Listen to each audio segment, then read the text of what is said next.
Salut à tous les amis, c'est Akon, j'espère que vous allez bien. Aujourd'hui, nouvelle vidéo, nouveau thread d'horreur. Je vais vous raconter deux histoires, une plutôt courte, moyenne et une autre assez longue. Du coup, sans plus attendre, on se précipite pour avoir des frissons. Dans cette histoire, c'est Carrie qui nous fait un témoignage de quelque chose de plutôt dérangeant qui lui est arrivé quand elle avait 6 ans. Avec sa famille, elle se rendait au mariage de sa tante, et elle avait un rôle bien précis, c'était le rôle de la fille aux fleurs, c'est-à-dire qu'elle faisait les petits pétales derrière la mariée. Ils sont donc allés sur place, ils se sont rendus au mariage, le mariage s'est déroulé sans aucun accroc. Il faut savoir que le mariage en fait se déroulait dans une église un peu éloignée, mais qu'à côté de ça, il y avait une sorte de petit port où c'était vraiment un endroit idéal pour faire des photos. On avait la mer, c'était vraiment magnifique. Du coup, après la cérémonie, tout le monde s'est rendu sur le port pour faire des photos. Carrie était assez distraite justement à ce moment-là parce qu'elle s'amusait à jouer, elle n'avait que 6 ans, du coup elle n'a pas vu que à un moment toute la foule retournait vers l'église pour continuer le reste du mariage. Sa mère ne s'est pas rendu compte qu'elle n'était pas là parce qu'elle était en train de parler à sa sœur qui venait de se marier et en plus elle s'inquiétait pas plus que ça parce que normalement Carrie restait quand même énormément collée à sa mère à ce genre d'événement. À un moment où Carrie était en train de dessiner dans la boue avec un bâton, un homme en costume l'a approché. Il n'avait pas l'air dangereux et il s'est présenté comme étant le cousin du marié. Effectivement, cet homme semblait familier à Carrie et lui a dit que sa mère et sa tante lui ont dit de l'accompagner pour aller à la suite du mariage. L'homme lui a donc pris la main. Étrangement, il n'a pas commencé à l'emmener vers là où il y avait toute la foule, mais il a plutôt commencé à l'éloigner de celle-ci. Alors qu'il commençait à quitter le port,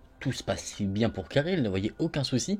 Elle entend sa mère crier « Ne touche pas à ma fille !» Carrie s'est retournée et elle a vu que sa mère courait en sa direction. Carrie nous dit qu'elle n'a jamais vu sa mère courir aussi vite et qu'elle avait l'air totalement enragée. L'homme a commencé à serrer la main de Carrie, il a fait une pause, il s'est retourné et quand il a vu que la mère courait vers lui et que les autres invités qui avaient aussi été alertés par les cris de la maman de Carrie commençaient également à se rapprocher d'eux, il a directement lâché la main et il est parti en courant jusqu'à ce qu'on ne puisse plus le voir. Personne ne l'avait reconnu, étrange pour quelqu'un qui se présentait comme le cousin du marié, et quand la police est arrivée, il pouvait pas faire grand chose à part prendre la déclaration de Carrie. Du coup, ce qu'a fait la police, c'est assigner quelqu'un à l'entrée de la propriété où il y avait le petit port et l'église pour assurer un service minimal de sécurité. C'était surtout en fait pour attraper l'homme s'il revenait pour une quelconque raison. Pendant la suite du mariage, la mère a gardé Carrie près d'elle, collée à elle, elle ne l'a plus lâchée avec son frère. Ils sont partis un peu plus tôt du mariage, ils sont donc revenus à l'hôtel. Et en revenant à l'hôtel, Carrie se souvient de quelque chose qui a son importance, c'est qu'en fait l'homme lui semblait familier, mais c'est qu'en fait l'homme l'avait déjà vu dans l'hôtel. Elle l'avait déjà vu à la piscine de l'hôtel, mais également dans la salle du petit déjeuner. Il a sûrement écouté les conversations et a entendu que Carrie et sa famille devaient se rendre à un mariage. Carrie en parle à sa mère est totalement furieuse. Elle a donc emmené Carrie à la réception d'hôtel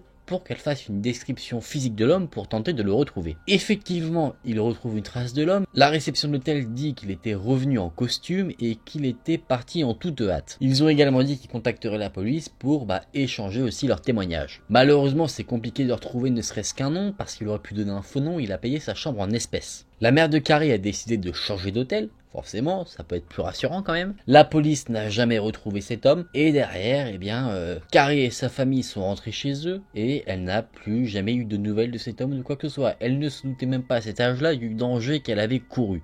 C'est aujourd'hui, quand elle raconte son histoire où elle a 22 ans, qu'elle s'est dit que effectivement elle l'a échappé belle. Elle ne sait pas du tout ce qui aurait pu se passer. En plus de ça, nous, en tant que spectateur de cette histoire, on se dit que on a vu certains cas concernant des enlèvements et des mariages qui tournent vraiment très mal. Donc on peut vraiment dire que Carrie a vraiment eu énormément de chance ce jour-là. En plus, pour les prédateurs, enlever des enfants à des mariages, je pense que pour eux c'est une vraie aubaine parce que la famille est dans l'euphorie, est avec les mariés, donc ils sont peut-être moins présents avec leurs enfants, ils y portent moins d'attention et du coup les prédateurs en profitent. Après, on connaît les bases, ne jamais parler ou partir avec un inconnu même s'il dit qu'il nous connaît ou qu'on lui a demandé quoi que ce soit. Toujours vérifier avant avec ses parents. Et là, moi, t'es sûr d'éviter déjà de finir dans de mauvaises situations. Peut-être que cette situation vous fera penser à une célèbre affaire qui s'est passée en France. Bon les amis, on va passer sur une seconde histoire qui est assez longue et franchement qui est totalement ouf. J'ai pas d'autres mots pour décrire cette histoire, mais vous allez comprendre. C'est une série d'événements que Daniel nous raconte qui se sont passés avec un garçon de son lycée.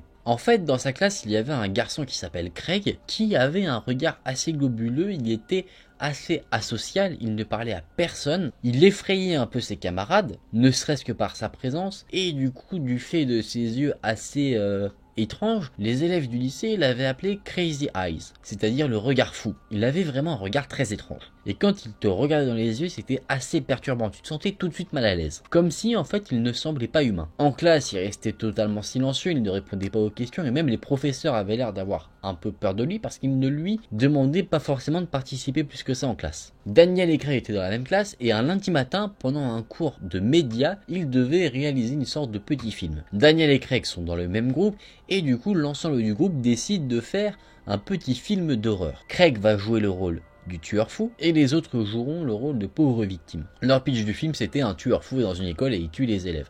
Du coup, ils avaient un faux couteau qui pouvait se rétracter, ils avaient acheté des poches de faux sang pour essayer de rendre quelque chose d'assez réaliste, et du coup ils ont eu une assez bonne note sur ce truc là, tout le monde était plutôt content, et d'ailleurs Craig avait été plutôt convaincant en tant que tueur fou. D'ailleurs, toute la classe l'avait acclamé en l'applaudissant et en plus toute cette petite série d'événements avait l'impression de lui avoir donné un peu plus confiance en lui. Il restait moins dans son coin, certes il ne parlait toujours pas, mais il avait l'air beaucoup plus confiant, ça se voyait. Pour vous recontextualiser la chose, ils avaient une semaine pour faire le travail. Donc le lundi, ils ont été divisés en groupes, ils ont préparé tout ce qu'ils allaient faire pour le film et le vendredi, ils ont diffusé le film auprès de toute la classe et c'est là que Craig a été acclamé. Mais le lundi qui suit, le lundi suivant, Craig n'était pas venu en cours et cela pendant une semaine. Personne ne savait où il était. Du coup, à la fin de cette semaine d'absence, le week-end, Daniel était tranquillement en train de faire ses devoirs à la maison quand il apprend aux informations qu'il y a eu une tentative de meurtre dans la ville. Et le coupable, Daniel le connaît bien, c'était Craig. Ils ont diffusé sa photo et Daniel avait des frissons en voyant cette photo parce qu'il avait l'impression que Craig le regardait. Apparemment, Craig observait depuis un moment ses voisins, chez qui il y avait une jeune fille de 16 ans qui s'appelle Léane. Elle, sa petite sœur et sa mère étaient seules à la maison pendant que le père faisait un voyage d'affaires. Les deux jeunes filles regardaient un film d'horreur à la télévision. Elles remarquent quelque chose d'étrange. Elles sont allées à un moment donné se servir des céréales tranquillement pour grignoter devant le film et quand Léane est revenue, elle a trouvé la boîte de céréales totalement vide alors qu'il en restait quand même suffisamment après qu'elle s'était servie. Quand le film s'est fini, les deux filles sont montées à l'étage pour aller se coucher. Léane a ouvert son armoire de chambre et à l'intérieur, je vous le donne en mille, il y avait Craig qui était là, debout, tenant une hachette. Forcément, c'est pas très rassurant je pense de trouver ça chez toi. Surtout en plus quand tu viens de regarder un petit film d'horreur, je pense que c'est pas le mieux avant de dormir. Il était habillé avec les vêtements de sa mère et il avait fait un maquillage assez étrange sur son visage. Craig a dit à Léane de ne faire aucun bruit et il l'a attachée. Il est ensuite allé chercher la mère et la sœur de Léane, il les a aussi attachés et il les a tous rassemblés dans la chambre de Léane. Elles étaient toutes allongées sur le sol, Craig leur dit qu'il va les assassiner mais qu'il revient dans un instant et qu'il ferait mieux de prier pour leur vie. Selon les rapports de police, Craig est ensuite descendu pour essayer de voler quelques objets de valeur. Il est donc descendu au rez-de-chaussée et a commencé à saccager l'ensemble de la maison. Pendant qu'il était parti, la plus jeune des filles qui était allongée mains et pieds liés à l'étage a réussi à dénouer ses liens. Elle a sauté par la fenêtre et ensuite allé dans une maison du voisinage pour qu'ils appellent la police. Donc la police a été prévenue. Ils arrivent, ils défoncent la porte d'entrée, ils vont vraiment directement dans la maison. Il y a quand même un mec qui veut tuer des gens qui est là, donc quand même ils font vite. Ils parcourent toute la maison avec leurs armes. Ils trouvent effectivement Léane et sa mère qui sont toujours pieds et mains liés, allongés sur le sol de la chambre. Mais quelque chose de fou se passe, il n'y a aucune trace de Craig dans la maison. Il a totalement disparu, on ne sait pas où il est. La police libère la mère et Léane avant d'encore une fois chercher dans toute la maison. Ils ont tout retourné et aucune trace de Craig comme s'il avait totalement disparu dans la nuit. En fait, personne ne savait où se trouvait Craig et du coup toute la ville a commencé à paniquer. Vraiment, il y avait un vent de terreur totale sur la ville. En plus, c'était une petite ville, donc vraiment c'était un choc pour tous ceux qui vivaient dans cette ville. C'était réputé pour être super calme, vraiment l'endroit idyllique. Et Craig, il a foutu sa merde. Habituellement, les gens laissaient les fenêtres ouvertes sans se poser de questions, ils ne fermaient pas forcément la porte à clé quand ils étaient chez eux, voilà, ils étaient totalement sereins. Quand Daniel, du coup, a appris cette terrible nouvelle information, le soir même, son père a installé des loquets de sécurité dans sa maison. Forcément, on aurait tous fait pareil, non? Donc forcément, quand Daniel est revenu à l'école, c'était le sujet de conversation que tout le monde abordait. Personne ne pouvait y croire et tout le monde était terrifié. Vraiment, l'ombre de terreur de Craig survolait toute la ville, l'école et ses habitants. En plus, les gens commençaient à raconter certaines rumeurs en disant que derrière l'école il y avait une forêt, ce qui était vrai, et que Craig était dedans et que parfois il enlevait des enfants pour les tuer dans la forêt. Et que justement il attendait pour faire encore plus de victimes. En plus de ça, la terreur était tellement immense que des élèves ne se rendaient plus à l'école. Ils avaient vraiment trop peur. Et même des parents interdisaient leurs enfants d'y aller parce qu'ils avaient trop peur pour eux aussi. Imaginez un peu la situation. Vous êtes dans une école, ou peut-être même dans la classe de quelqu'un qui a tenté de tuer 3 personnes. Je pense que c'est totalement fou. Et qu'en plus cette personne-là est introuvable. Je pense que tu deviens totalement paranoïaque dans ces circonstances. Léane et sa famille sont restés avec des proches pendant un bon moment. Bah forcément pour quitter l'endroit où tout ça s'est produit, parce que tu dois avoir un choc, tu dois être totalement en insécurité quand tu es là-dedans. Je pense que revenir dans une maison où il s'est passé cette atrocité, bah ça fait forcément froid dans le dos, tu ne te sens peut-être pas capable d'y aller. Je crois que généralement dans ce genre de situation, les gens ont tendance à déménager quand même. En plus, si la personne court toujours, tu peux toujours penser qu'il va revenir pour essayer de se venger. Essayer de finir ce qu'il a commencé quand même. Les autorités cherchent dans la ville, dans la forêt, mais Craig reste totalement introuvable, aucune trace de lui. Les jours passent et à un moment donné, Léane et sa famille doivent bien rentrer chez eux. Mais quand ils arrivent dans leur allée, ils se rendent compte d'une chose terrifiante. Ils aperçoivent Craig à une fenêtre de l'étage qui les regarde avec un sourire très dérangeant. Comme s'il disait « Bienvenue chez vous ». Il avait un petit sourire satisfait, il était totalement heureux de la terreur qu'il venait de créer. Sauf que là, il y a toute la famille, il y a le père qui est revenu aussi, je tiens à préciser. Le père voit ça, il n'avait jamais vu ce garçon avant.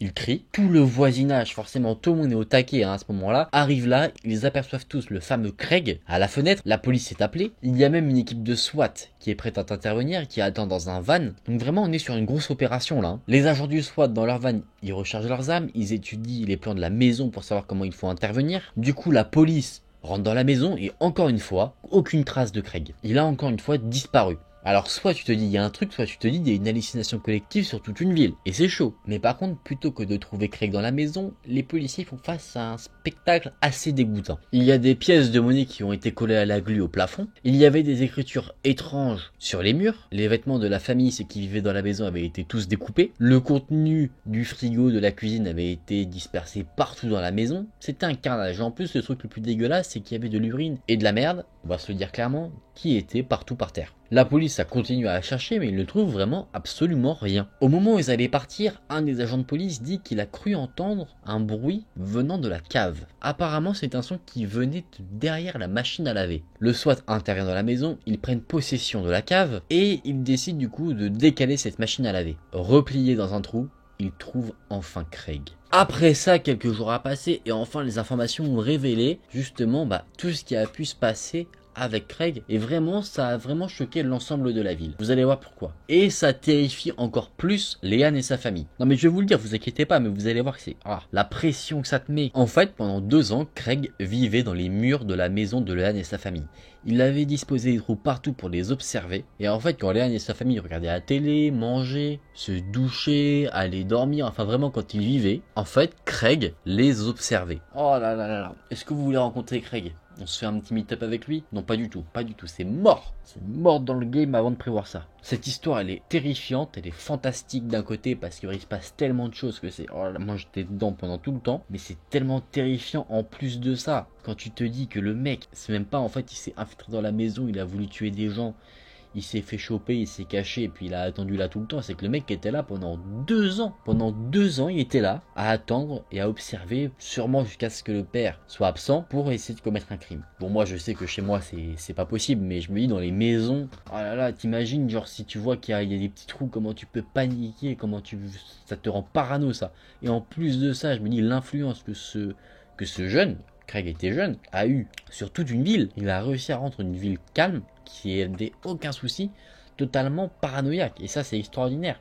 Moi, quand j'ai lu ça, ça me fait penser un peu à Jack l'Éventreur, ou quand il y avait Jack l'Éventreur, le quartier où il prospérait en tant que tueur en série, ils étaient totalement sur le qui-vive, ils étaient pas sereins, quoi. Et ça m'a fait penser à ça, quoi. Ah, ça fait bader, sérieusement. Bon, les amis, je vous ramène en sécurité. Je peux peut-être pas vous promettre que Craig ne vous observe pas, je suis pas chez vous. Je rigole.